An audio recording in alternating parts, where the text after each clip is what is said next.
Good morning and welcome to Morning Movie News, where today, here in the United States, it's Election Day, a very important day, and I'm looking forward to voting myself this afternoon. And I would hope that each of you in the United States who are eligible to vote will also be voting today, because our country finds itself at a fork in the road. And we're going to be going one of the directions, so you might as well have a say in it. It's an incredibly important election. Who you vote for is nobody's business but your own. Just make sure you do get to the polls. Be a part of history and help decide. It's like when we're all in the same car, right? And we have a choice to go left or right. And you're in the car. You can't get out of the car. I mean, you could move, I guess, but that's a lot of work, boy. You have roots here, I would assume. So you should at least vote as to which direction we're all going to go in, right? And again, that's no one's business but your own, but just be sure to vote. All right, I just had to say that, and I'm very much looking forward to voting today. I'm very much into American history. I follow politics. It's a big day. I'm excited, and even if you don't like that stuff, you're still in the car. Okay, all right, so anyway, the first story of the day, talk about taking control of your life, is Max Landis, who is a very well-known screenwriter and also just a pretty well-known celebrity in Hollywood, so to speak, because he's so active on social media, right? I mean, he's more well-known than most screenwriters. I would say that Simon Kinberg and Max Landis are probably the two of the best-known screenwriters working today. And it's, a lot to their own credit, their ability for self-promotion, although Simon Kinberg does do a lot of producing. And also, interestingly, on a side note, the scandals with Bryan Singer really opened an opportunity up for Simon Kinberg because they needed more people behind the camera to speak about the making of the X-Men movies, and Simon Kinberg was who was there after Bryan Singer was no longer able to publicly speak on behalf of the movie. So anyway, Max Landis is a little bit more of a controversial figure, and one of the things he said, he was very upset when the film that he wrote, American Ultra, which was actually a pretty good film. I think it did, although as deserved at the box office. But anyway, Max Landis felt, no, it should have been a bigger hit. And he was like really upset, saying, I can't help, I'm paraphrasing here, but he was very upset as to who was seeing movies and the movies that were, that were getting attention and were doing well at the box office. Well, now he's going to have, he's got to put his money where his tweeting is, because he's going to direct his first big movie. Now, he has directed a movie before called Me, Him, Her, which was a 2015, so very recent, coming out gay comedy. And now, though, he's got quite the gig, courtesy of his father, director and producer John Landis, as he's going to do the remake of one of his father's most famous films, An American Werewolf in London. He will be writing and directing, and I actually think that's a great fit with him. I actually am a fan of Max Landis' writing. I think he's a very good screenwriter. I think he has good ideas. I think the checks and balances in Hollywood exist for a reason. Sometimes they make stuff kind of vanilla, but sometimes they keep things from being just, only appealing to too limited a palette. So I think Max Landis needs a little bit of direction, but he's going to get it from his producers, who are the Walking Dead duo of Robert Kirkman and David Albert. Now, to be totally fair, Robert Kirkman isn't solely responsible for the success of the Walking Dead TV show. A lot of other cooks in the kitchen, a lot of other showrunners, actually a rotating door of showrunners on that show. But Robert Kirkman certainly dreamed the whole thing up, and so this is a great step forward for him. If I were the other people who were on the TV show, I don't know how I would feel about him trying to play off that he was the major creative force behind the show, but that's Hollywood for you. So Kirkman and David Albert are going to produce. Max Landis will write and direct, and they're going to do this for Universal. But it's interesting, Universal is still moving forward with another Wolfman movie as part of their shared monsters universe that they're putting together, with Tom Cruise debuting it next year with the Mummy movie, right? His new Mummy movie. As I say, he wants that mummy money.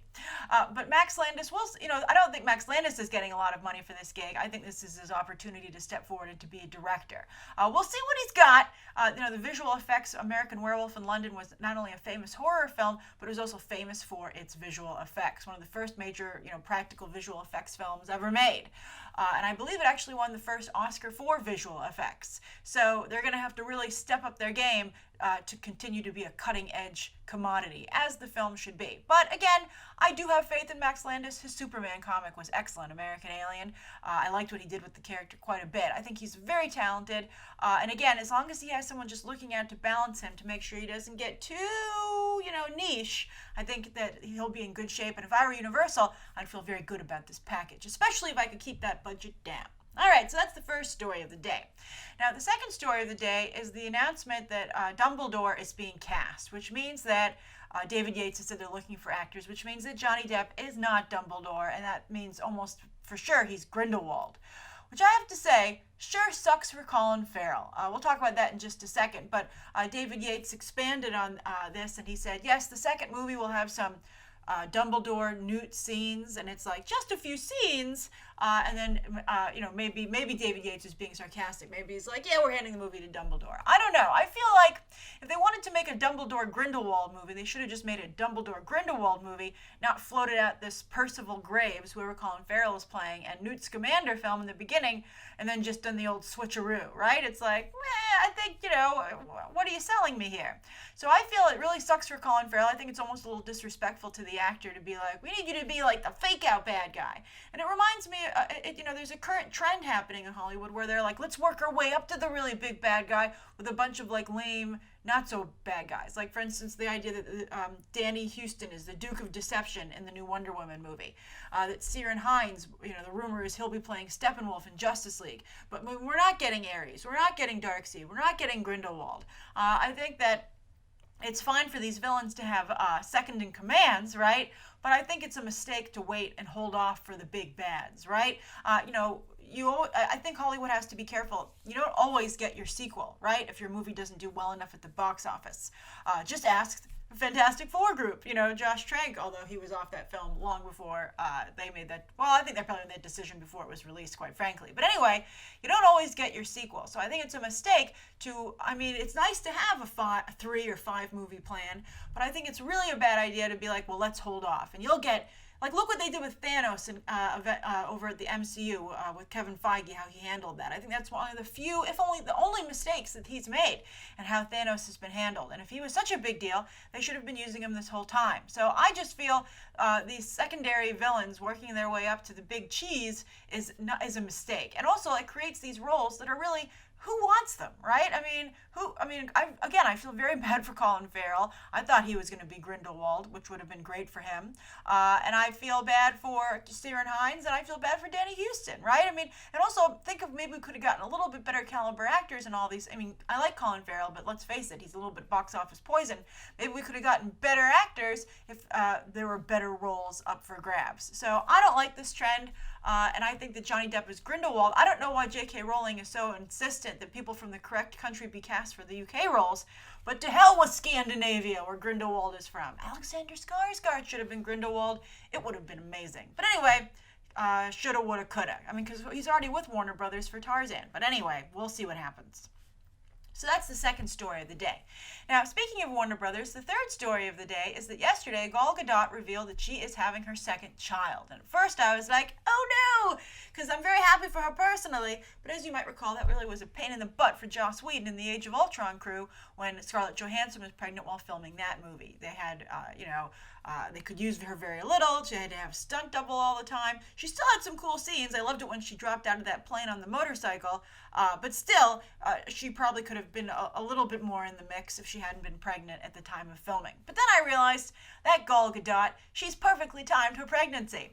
She is just wrapped Justice League. Wonder Woman's already in the can and coming out in June 2017. And then again, because Justice League is in the can, she has a movie set to come out just a couple of months later with that film. So that's all very exciting. And I think that what's really going to happen is that she's probably going to end up being pregnant while she has to do the publicity for Wonder Woman. I don't know how that's going to play. We'll see. But maybe it'll make the film seem less feminist. I don't know. But I think that from a production perspective, she could not have planned it better. She's having a perfect window to have a child, and maybe she'll have the kid right before. People always wait a little bit to announce that they're having a child, so maybe she might have the child right before the Wonder Woman publicity, and then the whole thing would just go off seamlessly. So good for her. Gal Gadot, she's pretty smart. All right, so that's the third story of the day. Now, the viewer question comes from Deborah Altuski. And Deborah says, "Hi, Grace, question. Do you think that Wonder Woman can be a 4-quadrant movie?" I love you using the terminology, Deborah. And so Deborah continues saying, "The character is 75 years old and is so iconic, maybe it can reach so many. If so, do you think it can enter the $1 billion club, especially if it scores well on Rotten Tomatoes?" Thank you. I love your content. Thank you, Deborah. What a wonderful and nice comment. I really appreciate it. As for your question, can Wonder Woman be a 4-quadrant movie? It's tough. I think that the trailer is performing quite well, but and I think that for a movie to get into the $1 billion club, there are a couple of things that need to happen. One, it does need to be a 4-quadrant film, and 2, it needs to have repeat watchability. That's what really gets something high up there, because people are just seeing it so many times in theaters. Also, hopefully in 3D and maybe IMAX. I think one of the reasons that Doctor Strange did so well is that it was such a visually centric film, and you had to pay, you really were encouraged to pay the surcharges to see it in the premium formats. So I don't know if that's necessarily the case with Wonder Woman. I'm not quite sure how it will do. I think that we don't really have any good gauges to see how a female-led superhero movie will do, especially one that's so female-centric. Of course, I mean, like there's Alien, but there were lots of other male crew members in those movies, right? But here you have a woman director, a woman star, and we just aren't quite sure how it's going to go. It's so far so good, nothing like the Ghostbusters backlash, but at the same time, it's just an untested situation. So it's hard to gauge how it will do. I'm hoping that it performs as well as the other DCEU movies, and I think that if it does get a good Rotten Tomatoes score, it could get to the $1 billion club. Or it could be like the goody two-shoes in class, get that good score, but maybe not be as exciting. I'm just not quite sure. I think that Suicide Squad had really good universal appeal in terms of gender, ethnicity, and that's one of the reasons that it got so many people to see it, not only for one time, but multiple times. And I do have some concern that Wonder Woman has restricted appeal. Like it only appeals to like one group who's into Wonder Woman.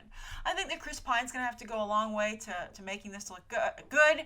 There is a little bit of diversity in the film. I'd say that maybe if they're gonna obviously have more trailers, that should be played up in a future trailer. And I think that Wonder Woman, I'm afraid that Deborah, as much as I like to say that would be a $1 billion club film, I think it's just too early to tell. I think as long as it makes like in the $700-800 million range, we're good. But if it dips below that, that's not a good sign for female-centric superhero movies going forward, especially where they're the lead. They'll continue to be supporting like Black Widow and Winter Soldier and things like that, if that's what happens. But I'm pulling for it, and as I said when I reviewed the trailer, you couldn't ask for a better Wonder Woman trailer or it seems movie. So I think we can feel good knowing at least that this is the best that a Wonder Woman movie could possibly do, that it's not hindered by anything from the movie's side of things. All right, so thank you so much for your question, Deborah. Thank you, everybody, for tuning in. Again, be sure to go vote today if you're in the United States and voting eligible. Please write down below, I think, today's top 3 stories, Deborah's viewer question, anything you'd like to see covered tomorrow, and any questions that you might have. Thanks for watching. Bye.